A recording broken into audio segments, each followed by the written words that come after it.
Hi, I'm Mason Summerfield, and this is my presentation for Assessment 1 for the Digital and Collaborative Learning context, and it is all of my own work. I'm going to start by talking about my journey in teaching.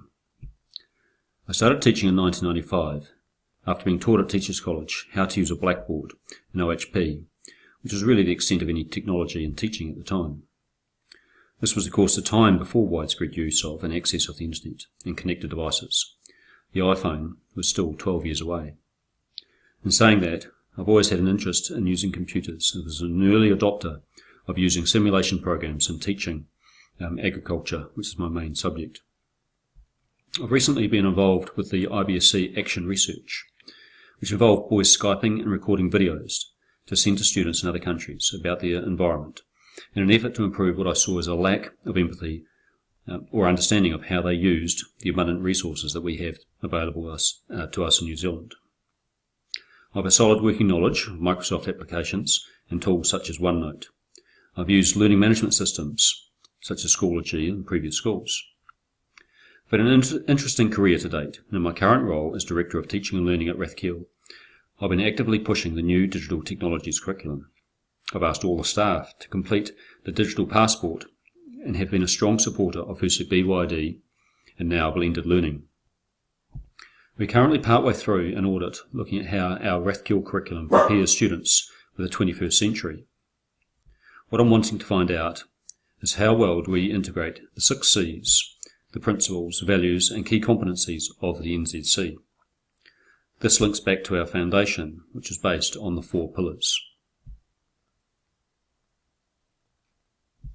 What I've noticed, not just in our school, but other schools, is that teachers are very good at transferring resources so that they can be accessed by students digitally, but they aren't so good at allowing students to be creative or to construct new knowledge. Essentially, the bridge between traditional pedagogical practices and what can be achieved through digital means is not yet there in many cases. This relates well to the SAMAR model as developed by Ruben Putten-Dura and describes how teachers substitute technology for past conventional pedagogical practices and negates the transformative modification and redefinition that the use of technology can provide. Another challenge that I'd like to address is how well students can self-regulate.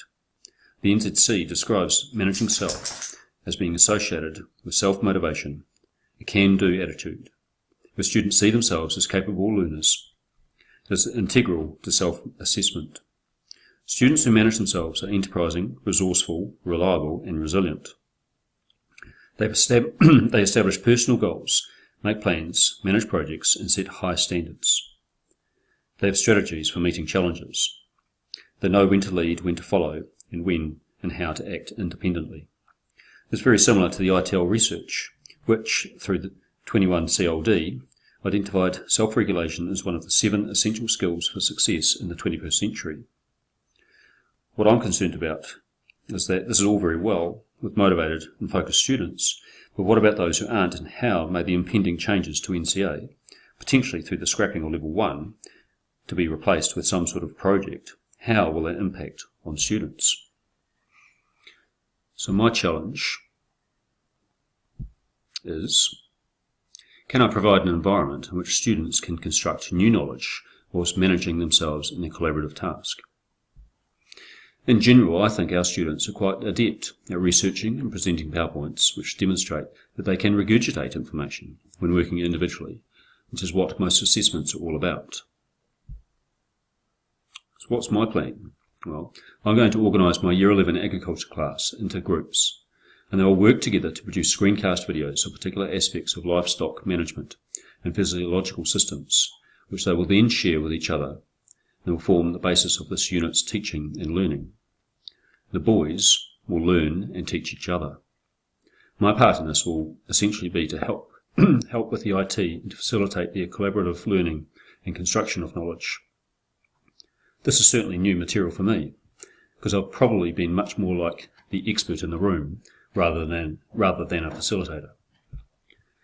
So let's listen to some boys talk about how they see this as beneficial, working in a collaborative learning environment.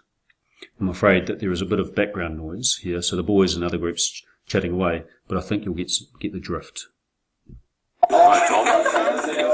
Tell us what you're up to here. We're working on animal reproduction.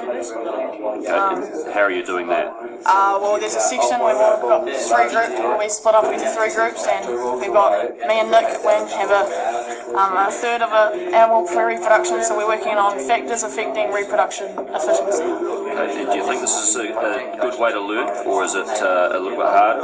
No, I think it's a good way. Why? Just because you can both share ideas. Do you agree with that, Nick? It's a year from Nick.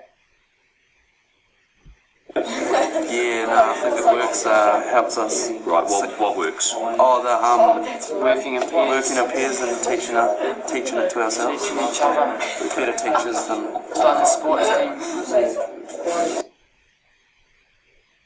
Right, Jake, can you tell us what you're doing? We're doing the organs, mouth to anus, and we're doing the action of each part. So the Roman, Abomazum, and yes, all that stuff. What did you just say about how you're going to share the information that you find? We're doing it online, so me and John G can work on the same PowerPoint online. Excellent. So you're collaborating together on that? Yep. Even at this early stage, they can see that shared responsibility and cooperation will lead, as one boy said, to better teaching. I particularly liked the idea that it's just like being in a sports team.